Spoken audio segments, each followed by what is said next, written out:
أما بعد فقد روي عن أبي هريرة رضي الله تعالى عنه أنه قال قال رسول الله صلى الله عليه وسلم اجتنبوا السبع الموبقات قالوا يا رسول الله أما هن قال الشرك بالله والسحر وقتل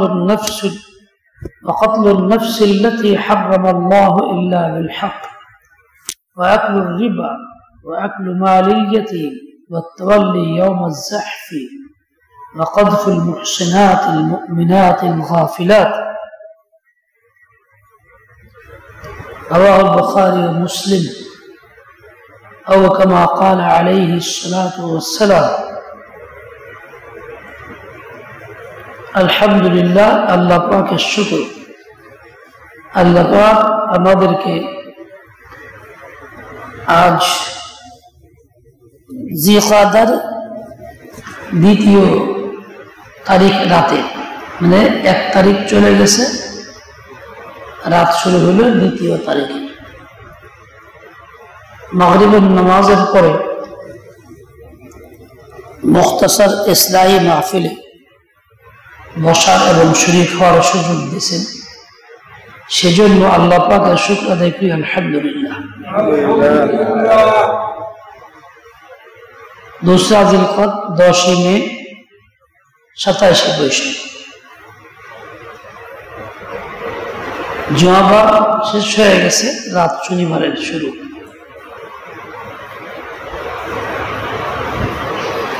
আমি একটা হাদিসে রাসূল আপনাদেরকে শোনাইছি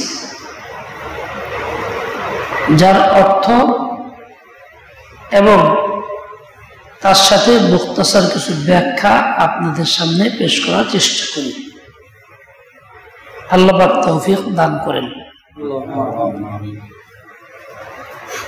হাদিসটা হলো এই, হযরতে আবু হুরায়রা সাহাবী রাসূল থেকে বর্ণিত, তিনি এই হাদিসটার বর্ণনাকারী রাবী। তিনি বলেন যে রাসূল আকরাম সাল্লাল্লাহু আলাইহি ওয়াসাল্লাম বলেছেন ইজতানিবুস সাবআল মুবিকাত, তোমরা 7টি ধ্বংসকারী জিনিস থেকে বাঁচো, আত্মরক্ষা করো, নিজেকে হেফাজত করো। ধ্বংসকারী কাজ আছে অনেক, বিশেষভাবে 7টা কাজ থেকে সতর্ক করছেন আল্লাহর নবী সাল্লাল্লাহু আলাইহি ওয়াসাল্লাম।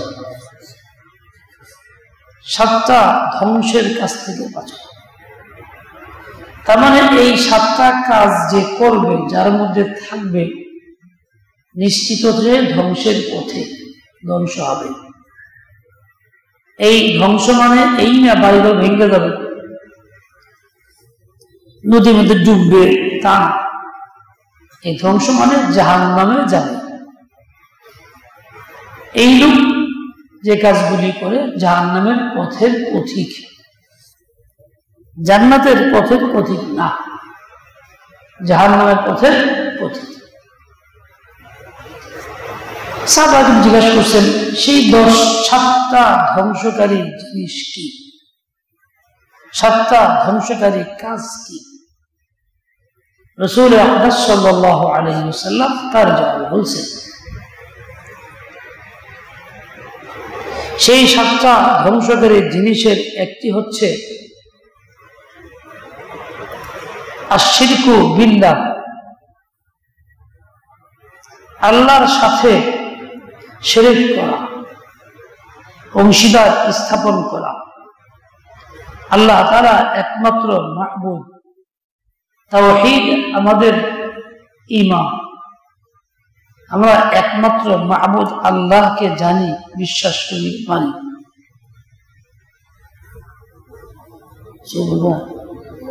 শুয়ে পড়বা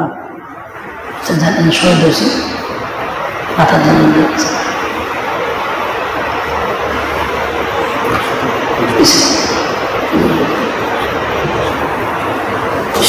শিরক বিল্লাহ, আল্লাহর সঙ্গে শরীক মানা, আল্লাহ তাআলার সিফাত, কাজ, আল্লাহ তাআলার ক্ষমতা, আল্লাহ পাকের ইলম, এই সব কিছুর মধ্যে কাউকে শরীক এবং অংশীদার মানা। রিজিক কে দিব? শুধু আল্লাহ না, অমুকেও দেয়। স্বাস্থ্য ভালো কে করে? অমুকেও করে। আমার যাবতীয় সমস্যার সমাধান কে করবে? অমুক ব্যক্তিও করবে। যে কাজগুলি আল্লাহর শান ছিল, আল্লাহর সিফাত ছিল, আল্লাহর ক্ষমতা ছিল, এইগুলির মধ্যে কোন মাখলুককে ওই কাজের মধ্যে শরীক মনে করা, মাখলুককে ওই আসনে বসানো, এর দ্বারা শিরক।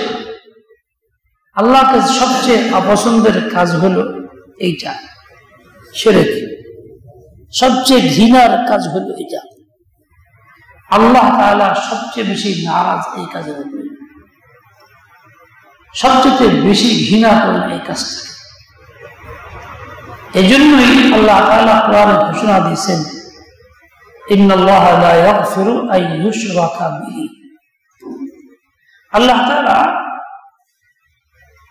অনেক গুনাহ ক্ষমা করবেন, তবে আল্লাহর সঙ্গে কেউ যদি কাউকে শরীক মানে অংশীদার স্থাপন করে, তাকে ক্ষমা করবেন না। এটা আল্লাহ পাকের ফয়সালা ও ঘোষণা নিশ্চিত, এরকমই হবে। ইন্নাল্লাহা লা ইয়াগফিরু আন ইউশরাকা বিহি। কোরআনে পাকে আল্লাহ জানায় দিয়েছেন, যে কাজ আল্লাহ জানাইলেন যে এটা আল্লাহ মাফ করবেন না, এত বড় অপরাধ। এমন কাজ করে পার পাওয়ার আশা করা আমাদের জন্য বোকামি ছাড়া আর কি হবে?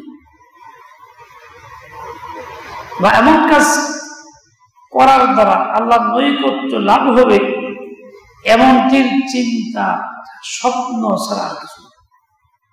অনেকের চিন্তা হলো এটা আমরা তো আল্লাহর নৈকট্য লাভ করার জন্য অমুকে পূজা দিই, অমুকে মানি, অমুকে এই করি, অমুকে এই করি। তা সম্পূর্ণ অবাস্তব চিন্তা,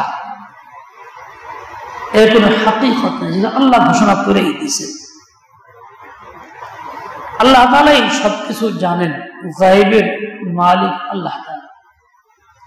কি কোনো মুরব্বী, পীর সাহেব বা কারো সম্পর্কে চিন্তা করলো, জানলো, অমুকেও তো বলতে পারে, আমাদের খোঁজখবর রাখে, কোথাও গেলে আমাদের খবর রাখে, নজর রাখে,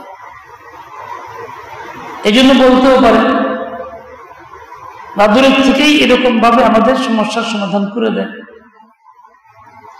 এরকম চিন্তা যে করবে সেও মুশরিক। তার এই কাজটা, এই চিন্তাটাই শিরক। এটাও আল্লাহর কাছে ক্ষমাযোগ্য না, এটাও ক্ষমার অযোগ্য গুনাহ, যা ধ্বংসের কাজ। এরকমই আল্লাহ তাআলার কুদরত, আল্লাহ তাআলার ক্ষমতা, এই সব কিছু আল্লাহ পাকের তৈরি। আল্লাহ যদি চালাইতেছেন, ধ্বংস করবে। কিন্তু শয়তান ধোঁকা দিয়া ওই আব্দুল কাদের জিলানী সমূহকে বাতাইছে, তার এই ক্ষমতা আছে, ওই ক্ষমতা আছে, যা করে সেটাই আল্লাহ মানে আসমানের চাঁদরে করে, সূর্যের উপভোগ করে, বা অন্য কোনো ব্যক্তি সম্পর্কে এই ধরনের চিন্তা চেতনা রাখা, ক্ষমতার ভাগাভাগি, যেমন মুশরিকরা করে থাকে। এরকম ভাগাভাগির চিন্তা মুসলিম সমাজের কিছু অজানা মানুষের মধ্যে থাকে, যেগুলি শিরক এবং ধ্বংসাত্মক কাজ, ধ্বংসের কারণ। এরকম চিন্তা চেতনা যাদের মধ্যে আছে, এরকম বিশ্বাস স্থাপন যারা করে, তারা নিশ্চিত ধ্বংস, তারা জাহান্নামী। তো সাতটি ধ্বংসকারী জিনিসের অন্যতম একটি হল শিরক বিল্লাহ, আল্লাহর সঙ্গে শরীক করা। চাই ইলমে হোক, কুদরতে হোক, সিফাতের মধ্যে হোক, এর মধ্যে হোক, জাতের মধ্যে হোক, দোয়া কবুল করার মালিক তো আল্লাহ তাআলা, অন্য কেউ কবুল করেন না। ধারণা হলো এই দোয়া অমুক কবুল করে, তার সামনে বলে হে অমুক কবুল করেন। যেমন কুমিল্লা থেকে এরকম কিছু প্রচলিত নিয়মে পীর নামে কিছু লোক মোমিনশাহী এক এলাকায় আসতো। তো যারা সেখানে আসা যাওয়া করতো, সে নিজে আমার কাছে বলছে, হুজুর গেছি কুমিল্লাতে পীর সাহেবের দরবারের বাড়িতে, মূল পীর সাহেব তো নাই, মারা গেছে, তার ছেলেরা চারজন নামাজ কালাম বনা বিড়ি সিগারেট খায়, তারা সবাই পীর সাহেব। তাদের বাবার ভক্তদেরকে ভাগাভাগি হয়ে গেছে। সে বসে থাকে, চতুর্দিকে তার ভক্তরা গোল হয়ে বৈশা, আত্মায়াত সুরাতে বৈশা, মাথা সাজদার মতো কাছে নিয়ে বলে, বাবা মাফ করাই, বাবা মাফ করাই, বাবা আপনি আমাকে মাফ করে দেন। মাফ কি বাবাই করবে না আল্লাহ তাআলা করবে? তো এখানে ওই লোকগুলি আকীদা বিশ্বাস হলে বাবাই করবে। এরকম সমাজের বিভিন্ন জায়গাতে অজানা বেইলম লোকদের মধ্যে এই ধরনের চিন্তা চেতনা কাজ করে। এই জন্য ওই লোককে বলবে বাবা মাফ করবে। একদিন গেছিলাম অনেক আগে, যখন মাদ্রাসায় পড়ি, হেদায়েতুন নাফসুল বছর গেলাম হাইকোর্ট মাজার দেখতে, যেখানে কি হয়।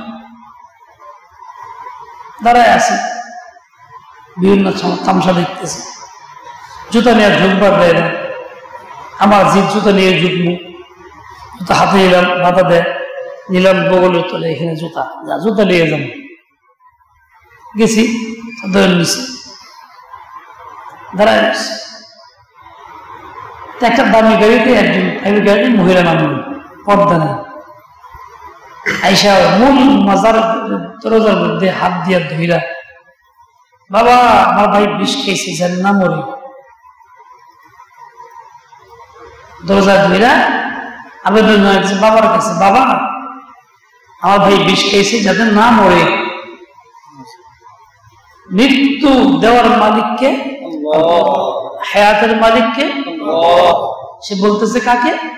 মুর্দা একজন ব্যক্তিকে, যার নিজেরই অস্তিত্ব নাই, চলে গেছে মাটির নিচে। মাটির নিচে তার দেহ আছে কিনা না সেটাও শেষ, তাও জানা নেই। এতটা অসহায়, নিজেই চলে গেছে, থাকতে পারে যে নিজেই মুর্দা, সে আবার মৃত্যু থেকে বাঁচাবে কেমন? মহিলা ফরিয়াদ করছে, বাবা ভাই বিষ খেয়েছে, যায় না মারা যায়। অথচ কাজ ছিল কি? আল্লাহ তাআলা কাছে ফরিয়াদ করে, আল্লাহ ভাই বিষ খেয়েছে, জানে না মরে। আচ্ছা, উচিত ছিল এইটা করা। মুরব্বী তাহলে সব এদিক দিয়ে উপর দিয়ে এদিক দেয়, বুঝলো না। আচ্ছা, এই অবস্থা হইল। তাহলে এই লোকটার আকীদা বিশ্বাস হইল কি যে আল্লাহ তাআলা এটার মালিক, মালিক আরো আছে, মাখলুক। এরকম বিভিন্ন জনের ভিতরে অজানা লোকদের মধ্যে বিভিন্ন দুর্বলতার চিন্তা আছে, যেগুলো তারা প্রকাশ করে মাখলুকের কাছে গিয়া, মানে আল্লাহর শক্তি মাখলুক থেকে পাইতে চায়, আল্লাহর কাজ মাখলুক থেকে পাইতে চায়। ঠিক তেমনি আল্লাহকে যে আজমত শ্রদ্ধা করা দরকার, সেটাকে মাখলুকের প্রতি করে, যে ওখানে মাথা নত করে, ওখানে শ্রদ্ধা করে, ওখানে ছোট হয়। যেটা করা দরকার ছিল আল্লাহর শানে, আল্লাহর সামনে মসজিদে, এটা ওখানে করে। এটা হলো তার দিলের ভিতরে মাখলুকের প্রতি ওই আজমত পয়দা হয়েছে, যে আজমতটা আল্লাহ তাআলার ছিল। মাখলুককে আল্লাহ পাকের এক পর্যায়ে নিয়ে গেছে, এক মানে এসে দেখতেছে, এক আসনে বসাইছে। এটা শিরক। আর শিরক হলো মানুষকে ধ্বংস করে জাহান্নামে নেয়। সবচেয়ে ধ্বংসকারী বস্তুর মধ্যে অন্যতম 1 নম্বর হলো শিরক বিল্লাহ। তাওহীদে খালিস কি? শুধুমাত্র আল্লাহ তাআলাই সবকিছুর মালিক, রাখালও তিনি, পালেনও তিনি, সৃষ্টিও করেন তিনি, রিজিকও তিনিই দেন, হায়াতও তার দেওয়া, মৃত্যুও তার ফয়সালা, সুস্থতাও তার নেয়ামত, অসুস্থতাও তার দান। বিপদ-আপদ তার থেকেই আসে, বিপদ উদ্ধার করেন তিনি। কোন মাখলুকের মধ্যে এই কাজগুলি করার আপনার যোগ্যতাও নেই, ন্যূনতম যোগ্যতাও নেই, সম্পর্ক নেই। কোন মাখলুক কিছুই করতে পারে না। কাজেই বান্দার জিন্দেগীর একমাত্র চাওয়ার ক্ষেত্র হল আল্লাহ তাআলা। ভালো মন্দ, আপদে বিপদে, সুবিধা অসুবিধা সবকিছুর মধ্যেই সে আল্লাহর দিকে রুজু করবে, আল্লাহর কাছেই আবেদন করবে, চাইবে তো আল্লাহর কাছেই চাইবে, অন্য কারো কাছে না। মানুষ যখন মাখলুকমুখী হয় তো আল্লাহ তাআলা, মানুষ যখন মাখলুকমুখী হয় আল্লাহ তাআলা তখন তার থেকে রহমত উঠায় দেন।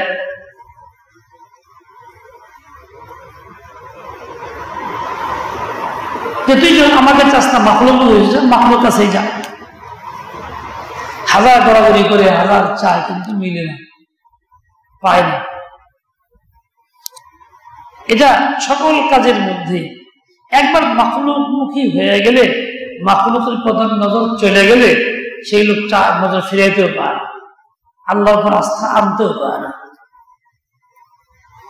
তাওহীদে খালিস তার মধ্যে থাকে না। কাজকর্ম করে শিরক শিরক নিয়ে আংশিক আল্লাহ, আংশিক উমুকের এরকম করে। এই অবস্থা দুনিয়া থেকে চলে গেলে জান্নাতের কোনো আশা নাই, জাহান্নাম ছাড়া কোনো পথ নেই। দুনিয়া থেকে যাওয়ার আগে এই সব কিছু অন্তর থেকে ফেলাইয়া দিয়া একমাত্র মালিক আল্লাহ আস্থা নিয়ে যেতে। এরকম শিরকের চিন্তা চেতনা আগেও ছিল, নবী আকরাম আগে শিরকের যুগে ছিল। এই শিরক আল্লাহ পছন্দ করেন না। এই জন্যই তো শিরক মুক্ত করার জন্য আল্লাহ তার নবী পাককে পাঠাইছেন। তিনি মেহনত করে উম্মত থেকে শিরক দূর করছেন। একদল এক ঝাঁক খাঁটি সাহাবী শুধুমাত্র আল্লাহ নিকট যারা চায় ওর এক দল তৈরি করছেন, যারা সবসময় আল্লাহমুখী ছিল, কোন সময় মাখলুকমুখী ছিলই না। কেউ কেউ পরবাই করতেন না, একদম পাত্তাই দিতেন।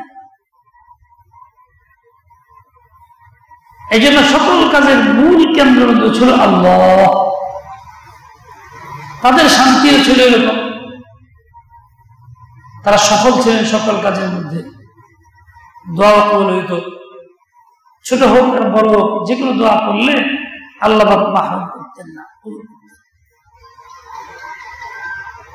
এই তাওহীদ খালিস সাহাবায়ে মধ্যে ছিল। এটা হল নাজাতের মাপকাঠি।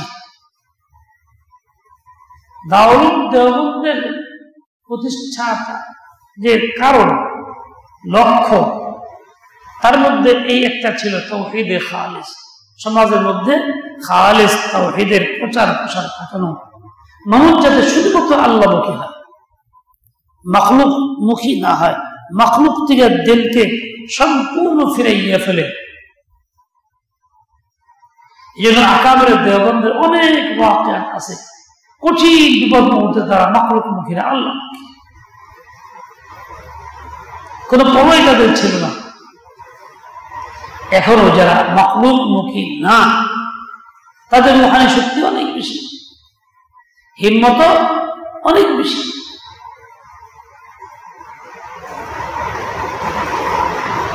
তাওহীদ খালিস যা আছে লা ইলাহা ইল্লাল্লাহ মুহাম্মাদুর রাসূলুল্লাহ, লা ইলাহা ইল্লাল্লাহ মুহাম্মাদুর রাসূলুল্লাহ। এটা কেন? নাজাতের ওসিলা। একজন মানুষ পানির মধ্যে পড়ে গেছে, সাঁতার জানে না। এই লোকটা হাবুডুবু খায়, কিন্তু ডাকছে করে বাবা, ভাই বা অমুক, আমারে বাঁচাও বল থাকে। যখন সে কোনো ক্রমেই সাড়া পায় না, একদম নাকে মুখে পানিকে দুই বেলা মরেই যায়, শেষ মেশ করে আল্লাহ বাঁচায়। আমাদের জিন্দিগির অবস্থা দেখেন, অসুস্থ হয়ে বসছে কোনো ব্যক্তি, এই লোকটার আপনজনরা কি করে? প্রাথমিক অবস্থা কোনো কুমিরাজ গ্রাম্য কারক আছে, কিংবা কোনো ওরকম বাজার টাজারে বা এদের কোনো জায়গায় যায়, তারপরে সর্বশেষ চিকিৎসা করে হাসপাতালে যায়। ওটাই যখন কোনো সুফল দেখে না, শেষ মেশ হুজুরের কাছে গিয়ে দোয়া করো, খতম করো। তাও নিজে আল্লাহর কাছে কান্নাকাটি করে না।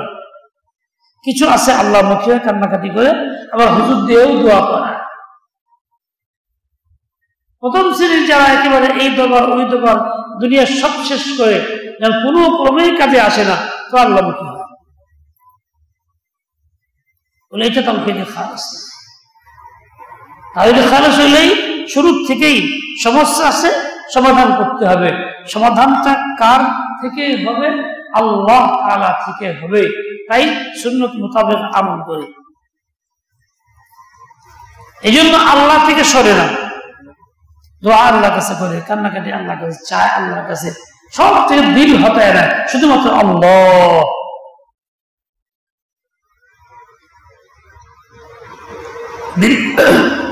দিলে থাকে এরকম ঈমান নিয়ে যাওয়ার কথা। এটা হলো খাঁটি ঈমান, তাওহীদে খালেস যাওয়ার কথা।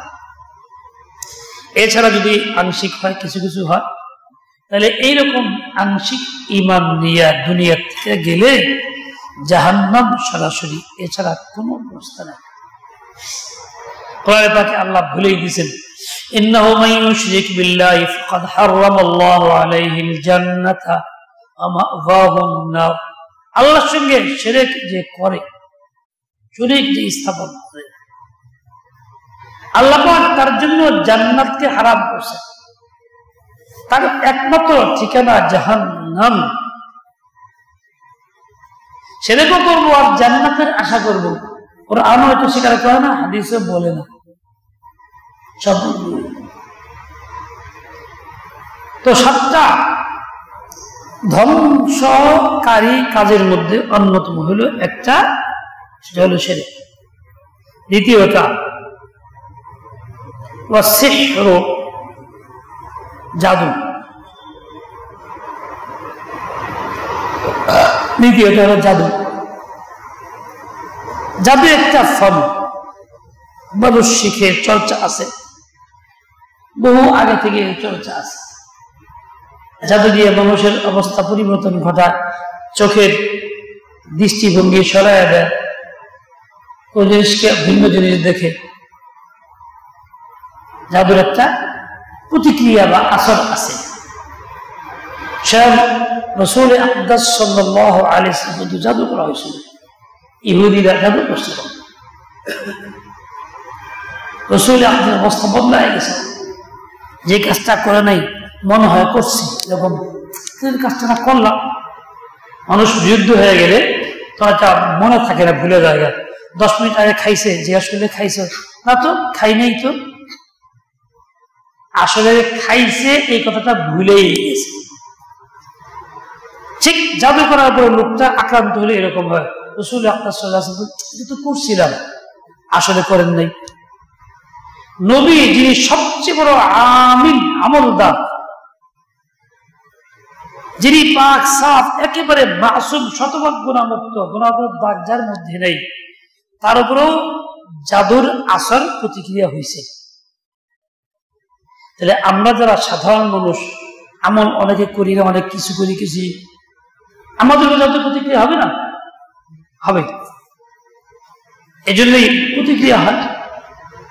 আর এই সুযোগে যতই দিন যায়, জাহালত, মূর্খতা বাড়ে, ততই মানুষ আল্লাহ পাকের দেওয়া রাসূলের তরিকায় বাতানো তাদবীর ওয়াগেরা বাদ দিয়ে জাদুর মুখে ছুটি,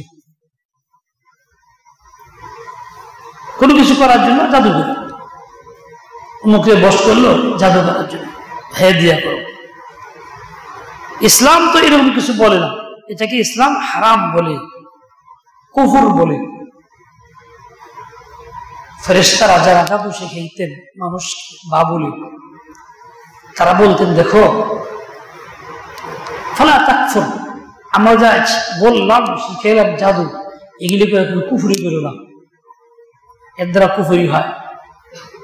ফালা তাকফুর ডাইরেক্ট তারা বলতেন, কোরআনে পাকে বর্ণিত আছে। জাদু এর দ্বারা খেয়াল চিন্তা পরিবর্তন হয়, পরিবর্তন ঘটানো হয়। এটা কোনো কথার দ্বারা হইতে পারে, কোনো জেহেনি কোনো চাপের দ্বারা হইতে পারে, কোনো ধ্যান দ্বারা হইতে পারে, গোপন কোনো কাজ, গোপনে অতি গোপনে, যে যার মধ্যে আসর করে সে বুঝে না, তার অজান্তেই কিছু একটা প্রতিক্রিয়া সৃষ্টি করা হয়। এটা জায়েজ নাই। এর দ্বারা জায়েজ নাই মনে হলো এর দ্বারা অনিষ্ট করা, নামাজ থেকে ফেরানো, রোজা থেকে ফেরানো, দিন থেকে ফেরানো, ভালো কাজ থেকে ফেরানো, বা তাকে খারাপের দিকে নিয়ে যাওয়া। নড়াইলে এক বেচারা নিজামুদ্দিন নাম, হিন্দু ধর্মের অনুসারী ছিল, তার ভাইরাও আছে। আল্লাহর ইচ্ছা, আল্লাহ তাআলা হেদায়েত দিয়েছে, ইসলাম গ্রহণ করছে।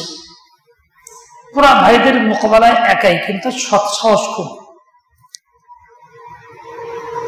উনি এই অবস্থায় বিভিন্ন জায়গায় যাইত, দিনী কথাবার্তা বলতো, নিজের অবস্থা কথা বলতো, হিন্দুদের মধ্যে কি অসারতা, শিরকের কি ক্ষতি, এগুলি প্রকাশ করত, বয়ান করত। অবস্থা এই হইল, তার আপন আত্মীয় স্বজন যারা ছিল ওই ধর্মের, তারা তার কঠিন জাদু করল, পঙ্গু করে রাখছে।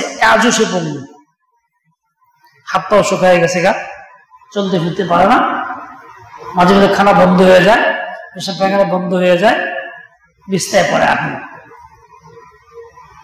এই যে লোকটার ক্ষতি করলো, জীবন বধ করে ফেললো, সে সচল মানুষ ছিল অচল করে দিল এই কুফরি কাজ দিয়া।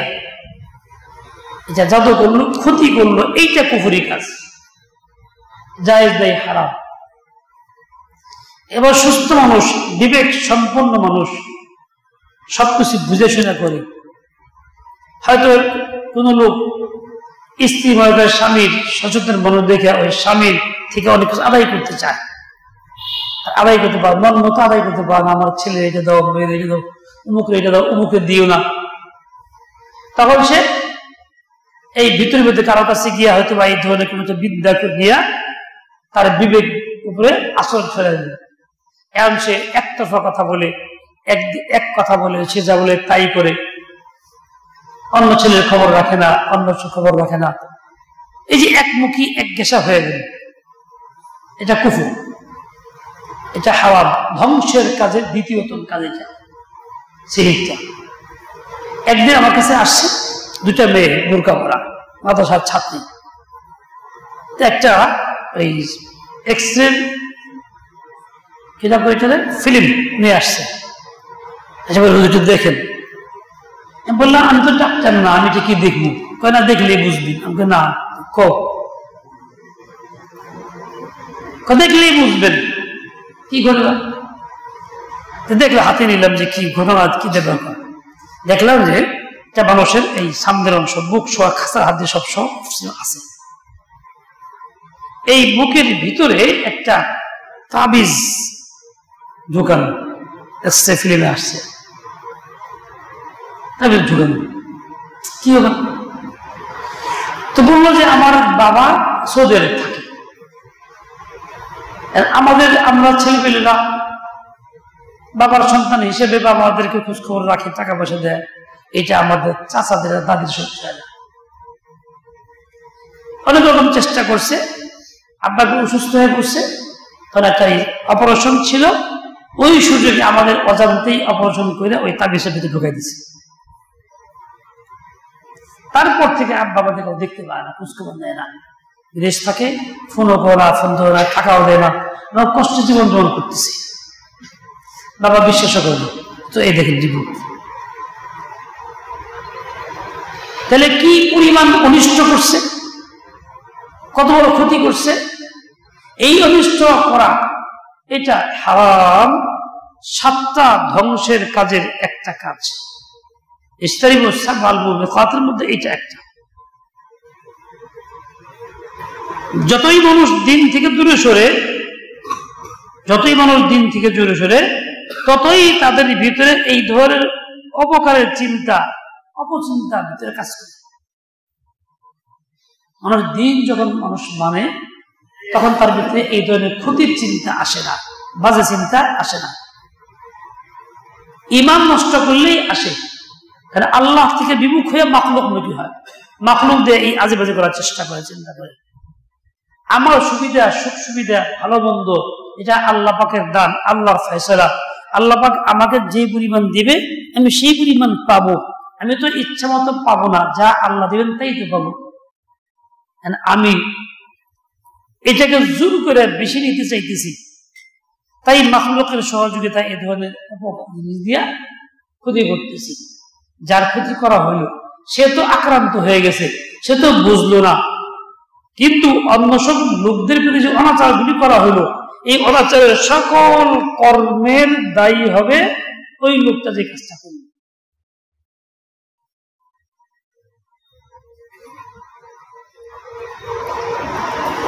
এটা ঈমান ধ্বংস করল।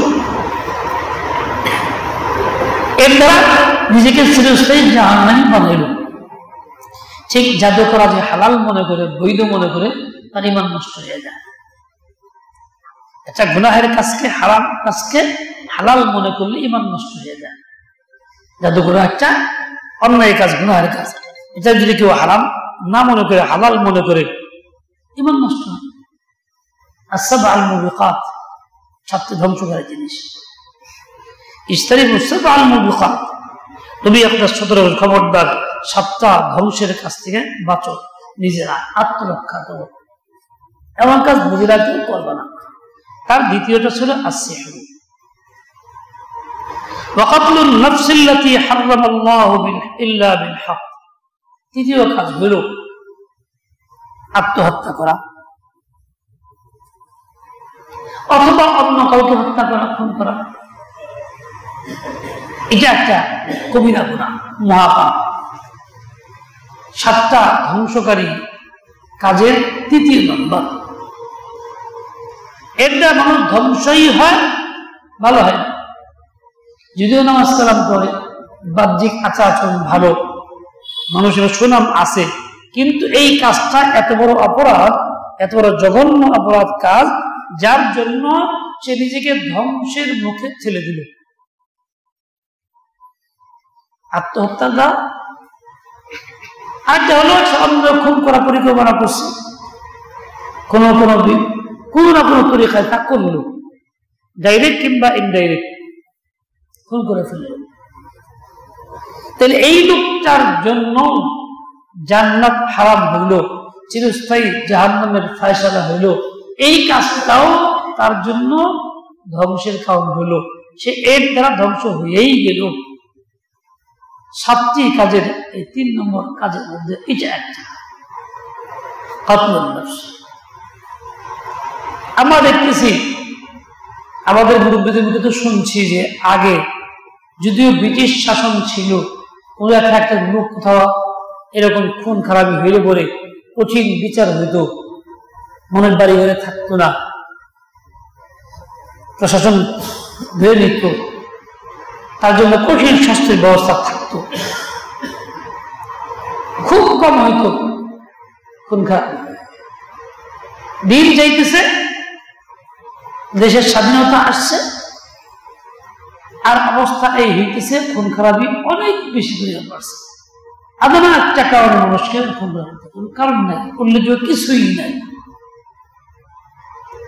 2 দিন আগে দেখলাম পত্রিকায় একটা ছেলেকে, একটা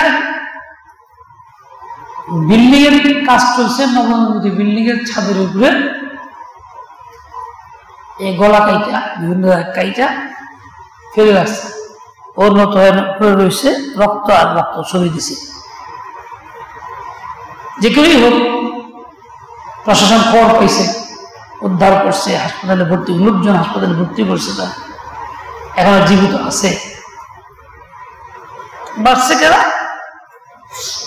এই খুন সম্পর্কে মানে এই ঘটনার জন্য ওই ছেলেটার জবানবন্দির ভিত্তিতে 2 ছেলেকে গ্রেফতার করা হয়েছে। তার সমবয়সী। এই ছেলেটা কি করত? বাদাম বিক্রি করত। এটা কাঁধের মধ্যে কিছু একটা পাত্রে বাদাম বিক্রি করত, ইনকাম করত। তার সমবয়সী 2টা ছেলেই তার এই কাজের উপরে লোক, টাকা পয়সাও নিয়ে যাওয়া, ব্যবসাও দখল করা। তারা ফসলা নিয়ে এই কাজটা করছে। 2টি কম বয়সের ছেলে, 10 থেকে 12 বছর ছেলে হবে। এই অপরাধ ছোট্ট বাচ্চা শিখে ফেলছে। মানে বড়দের মধ্যে অপরাধটা কি পরিমাণ ছড়াইছে, যার তাসির বাচ্চা পর্যন্ত আইসা গেছে। বাচ্চাও এটাকে কিছু মনে করতেছে না, এত বেপরোয়া লাপরোয়া হয়ে গেছে। মানে এই পরিমাণ বাড়া বাড়ছে। তেমতের আগে আরো যে কি পরিমাণ হবে তা বলা মুশকিল। মানুষের কোনো দাম, জানের কোনো দামই নেই, কোনো মূল্যই নেই। মানুষ সবচেয়ে আশরাফুল মাখলুকাত, তার দাম সবচেয়ে বেশি ছিল, এর কোনো দাম নেই। যতই মানুষ দিন থেকে সরে পড়ে এরকমই হয়। বেদামি জিনিস দামি হয়। কুত্তার কত দাম, কুত্তারে পালে, কুত্তা মারে না, কুত্তার জন্য সরকারি অর্থ বরাদ্দ আছে, বিভিন্ন টাকা পয়সা চিকিৎসা আছে। কুত্তাকে নির্যাতন করে তার জন্য আইন আছে, জুলুম, তার জন্য জেল আছে। আর মানুষ এর জন্য কোনো কিচ্ছু নেই। এই কুকুর ঢুকছে মুসলিমের, 2টি খানাও, একজনে খানাও, এতটাই বেপরোয়া। তার মানে ধ্বংসের দিকে যাচ্ছে। দুনিয়া ধ্বংসমুখী, আমরাও ধ্বংসমুখী। এই জন্য এই ধ্বংসের কাজগুলি করতেছি। আল্লাহ না করুন কত জঘন্য কাজ চলতেছে, আমরা এই খুন খাই বাড়াই ফেলছি। এর পিছনে কারণ কি? দুনিয়ার হীন স্বার্থ। না জানি কি 10টা 20টা টাকা, 200 টাকা, 100 টাকা, অথচ 100, 200, 500 টাকা তো কিছু না। এর দ্বারা জরুরত পুরো হয় না। এটা আমার সবকিছুর মূল না। মূল চাওয়া তো আল্লাহর কাছে। জরুরত তো পুরো আল্লাহ করবেন, সমাধান তো আল্লাহ করবেন, দিবেন তো আল্লাহ আমাকে। আমি তো এই তাওহীদ থেকে সরে গেছি, মাখলুকমুখী হয়ে গেছি, দুনিয়ামুখী হয়ে গেছি, যার জন্য আমার এই পরেশানি বাড়ছে, ধ্বংসের মধ্যে আসতেছে। কতলুন নাফস আল্লাতী হারামাল্লাহু ইল্লা বিল হক। আল্লাহ পাক কাউকে খুন করা হারাম করেছে, তবে যদি খুন হওয়ার মতো কোনো ঘটনা ঘটে, ওই ব্যক্তির নিজের কামাই হয়, যার জন্য তার উপরে কতল আসে, তাহলে তো ভিন্ন কথা। সেটা আবার কিরকম? শরীয়তে 3 কারণে কাউ খুন করা বৈধ। স্বাভাবিক সকল জনগণের জন্য না, যা হলো প্রশাসনের জন্য, রাষ্ট্রীয় ভাবে। 3 কারণ কি? সে কাউকে খুন করছিল, তার বিনিময়, বা সে সতী সাধবী হওয়ার পরও তার জন্য হালাল তরিকায় খায়সাত পূর্ণ ব্যবস্থা থাকা সত্ত্বেও সে হারাম তরিকা জেনারেল বিচার করছে, হালাল ভূমি থাকা সত্ত্বেও হারাম করছে। এই কাজের দ্বারা সে খুন হওয়ার যোগ্য হয়ে গেছে, তার হত্যা করা শরীয়তে বৈধ হয়ে গেছে। পাবলিক করতে পারবে না, রাষ্ট্র করতে বিচার কাজ সম্পন্ন করে খুন করতে পারবে। অথবা কোনো মানুষ ইসলাম ধর্ম ছেড়ে দিয়েছে, প্রকাশ শেষে ইসলাম ছেড়ে দিয়ে মুরতাদ হয়েছে। মুসলিম সমাজের আজকের অনেক জায়গাতেই কাফের মুশরিকের দাওয়াতে কেউ খ্রিস্টান হয়, কেউ হিন্দু হয়, কেউ অন্য কিছু হয়ে যাইতেছে। বিভিন্ন পরিবেশের দাওয়াতে, আসরে, টাকা পয়সা ইত্যাদি কারণে চাপ। যে লোকটা ইসলাম ছেড়ে দিয়ে অন্য কিছু করে ফেললো তাকে বলে মুরতাদ। এরকম ব্যক্তির দুনিয়াতে বাঁচার অধিকার নাই। এরকম ব্যক্তিকে খুন করা ইসলামী রাষ্ট্রের হক, একে হত্যা করে দেওয়া। এই তিন কারণে সে নিজের প্রতি এতটাই জুলুম করলো, তার নিজের বাঁচার অধিকারই থাকলো না, বরং কতল তার জন্য অনিবার্য হয়ে গেল। এরকম কারণ যদি ঘটে তাহলে ভিন্ন কথা। এছাড়া স্বাভাবিক নিয়মে কাউকে কোনো খুন করার অধিকার কারো পক্ষে নাই। এই খুন করা মানে হইল নিজেকে ধ্বংস করা, জাহান্নামে যাওয়া।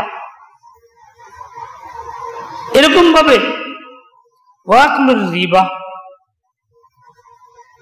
সুদ খাওয়া, সুদের লেনদেন করা, যা বর্তমান সমাজে বিধি ব্যাপক ছড়ায় পড়েছে, হিরিক পড়ে গেছে। নামাজি, দিনদার, ভালো মানুষ যারা, তারা পর্যন্ত, ব্যবসায়ীরা, এমনকি অনেক আলেম ব্যবসায়ী, তারা পর্যন্ত দুনিয়ার এতটাই মোহ পড়ছে যে এখন পুঁজি বাড়াইতে হবে, ব্যাংক লোন ছাড়া হয় না, মুক্তা ছাড়া হয় না, মুক্তা ছাড়া হয় না, খুব তামসা শুরু হয়েছে। সেটা এত বড় অপরাধ, ধ্বংস, এর দ্বারা মানুষ জাহান্নামে। সুদের লেনদেনটা এতই জঘন্য। 1 টাকা সুদের গ্রহণ মানে নিজের আপন মায়ের সাথে অপরাধ, একবার না 36 বার অপরাধ করার সময়। এত বড় জঘন্য ব্যাপার, কিন্তু এটা সমাজে এত ব্যাপকতা লাভ করছে, ছড়ায় গেছে, সামাজিক বেদি হয়ে গেছে। এটাকে মনে ঘৃণাও করতেছে না, খারাপও মনে করতেছে না, এমনটা হয়ে গেছে। এই যে ঘৃণা উঠে গেছে গা, ইমান ধ্বংসের লক্ষণ, ইমান না থাকার লক্ষণ। আপনার কারণে সুদের সাথে জড়াই দিতেছেন না, হিম্মত করো, সৎসাহস করো, একবেলা কম খাও। মানুষ কম খেলে তো মারা যায় না, একদম মৃত্যুর ফয়সালা তো হয়ে যায় নাই। তুমি একটু কম খাও, শাক ভাত খাও, বুঝতে একদিন নাই খেলা, তোমাকে হালাল তরিকা চলতে হবে। হারাল যাওয়ার তো দরকার নেই, তোমাকে আল্লাহ যে পরিমাণ আয় দিছে তা দিয়ে শাক ভাত খেয়ে তুলে যেতে পারবা। কোনো মানুষ একা একদম নিজের ইনকাম খায় শেষ করতে পারে না, সে খায় 10 জনও খায়, থাকে আরো। তারপরেও আমার এই পথে যেতে হবে কেন? যতই দিন থেকে সরে পড়তেছি ততই আমার মধ্যে ধ্বংস আমার মধ্যে আসতেছে, ধ্বংসের মধ্যে পড়তেছি।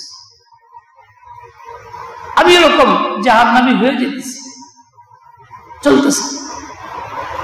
আল্লাহ হেদায়েত দেন, আল্লাহ সঙ্গে বুঝ দিয়ে দেন। ওয়াকলু মাল ইয়তিম, ইতিমের মাল খাওয়া, ডাইরেক্ট ইনডাইরেক্ট। সংসারে ইতিম আছে, তার বাবা মারা গেছে, অন্য আত্মীয়-স্বজনরা পাল্লা নাই, সবকিছু ভোগ করতেছে যৌথভাবে। এতিম বাচ্চারা খাইতে পারে না, কাউকে বঞ্চিত করে, কাউকে এলাকার থেকে বের করে দেয়, মা শোয়া চালাইয়া দেয়। ছোট বাচ্চা মা শোয়া চলে যায় অন্যত্র, সম্পদ থেকে সে বঞ্চিত থাকে। আবার এতিমদের টাকা পয়সা এগুলি বিভিন্ন খরচের নামে খরচ করা হয়, আমরা সেগুলি গিয়ে খাই। এই সবই এতিমদের মাল আত্মসাৎ খাওয়া, ধ্বংসের কারণ 7টার একটা। এর দ্বারাও ধ্বংস, মানুষ জাহান্নামী।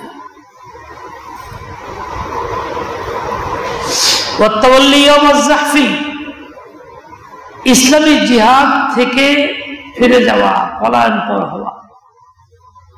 মনে করেন এখন ফিলিস্তিনে ইসলামী জিহাদ চলছে, দুশ্মনরা বোম্বিং করতেছে, মারতেছে। কেউ যদি আত্মরক্ষা পর্যন্ত মহিলাকে জায়গা নিয়ে দেশ থেকে পলায় যায়, অন্য জায়গা পক্ষ ছেড়ে দেয়, বিপক্ষ হয়ে যায়, ওদের সঙ্গে আঘাত করি। এটা এত বড় কবিরা গুনাহ, এত বড় অপরাধ, ধ্বংস, চিরস্থায়ী জাহান্নামে সে হবে। ওয়াকাতুল মুহসানাতিল মুমিনাতিল গাফিলাত, একজন সাদাসিধা মুমিন নারী এরকম সাদাসিধা মুমিন নারীর তুহমত লাগানো, মিথ্যা রটনা, মুখে এই অপরাধ করছে, মুখে এই করছে, এই অন্যায় করছে, মুখের সাথে এই করছে, বাচ্চাটা মুখে থেকে আনছে, ইত্যাদি ইত্যাদি। এতটাই বড় জঘন্য। অথচ আজকাল এটা ব্যাপক। চার দোকানে আলোচনা, মুখের আলোচনা, বাস্তবতা নাই, তালাশ করে খুঁজলে পাওয়া যাবে না। কিন্তু মুখে মুখে রটতেছে, প্রচার হইতেছে, প্রচার 2টা পাখা না 4টা ভাগে দিয়ে চলতেছে, এত দ্রুত ছড়াইতেছে। এটা এত বড় কবিরা গুনাহ। মেয়েরা বলতেছে, বলা বলি করতেছে, মিথ্যা ছড়াইতেছে, মা বলতে বলতে আরো দ্রুত ছড়ায়। ঘটনা থাকে এক জায়গায়, তারা থাকে এক জায়গায়, বাতাসে যা শুনবে 3 গুণ প্রচার করবে। যাচাই নেই, খোঁজখবর নেই, জানাও নেই। এত বড় কবিরা গুনাহ, ধ্বংসের কারণ। প্লাস শেষ, একদম ধ্বংস হয়ে যায়। এইরকম 7টা জিনিস, এই 7টা হলো ধ্বংসের কারণ। পুরো সমাজে অসুবিধা, বিশৃঙ্খলা সবকিছুর মূলে নজর করে দেখি, আমরা সমাজের মধ্যে 7টা বিধিতে আক্রান্ত আছি। এই জন্যই যত সব অসুবিধা। আসলে অসুবিধা তো কিছু না, আসলে অসুবিধা হইল সুবিধা যার হাতে তার সঙ্গে সম্পর্ক নাই। সুবিধা যিনি দেন তার সঙ্গে তাওহীদে খালেসার সম্পর্ক নেই, এই জন্যই হয়ে গেছে অসুবিধা। আল্লাহ পাক রব্বুল আলামিন আমাদের সবাইকে সহি বুঝ দিয়ে দেন, হিম্মত আর তৌফিক দিয়ে দেন, সকল গুনাহ থেকে বাঁচার তৌফিক দিয়ে দেন। এই গুনাহ, এরকম কবিরা গুনাহ কত আছে, অনেকগুলি, যা আগামীতে ইনশাআল্লাহ তাআলা আল্লাহ চাহে তো মনে থাকে প্রকাশ করব। আলহামদুলিল্লাহ রাব্বিল আলামিন, والصلاة والسلام على سيد المرسلين محمد وعلى آله وأصحابه أجمعين। আল্লাহ মাফ চাই, মাফ করে দেন, আমল নামা সাফ করে দেন, হিম্মতে আলিয়া পয়দা করে দেন, দর্দ ভরা দিল পয়দা করে দেন, খাস রহমত तमाम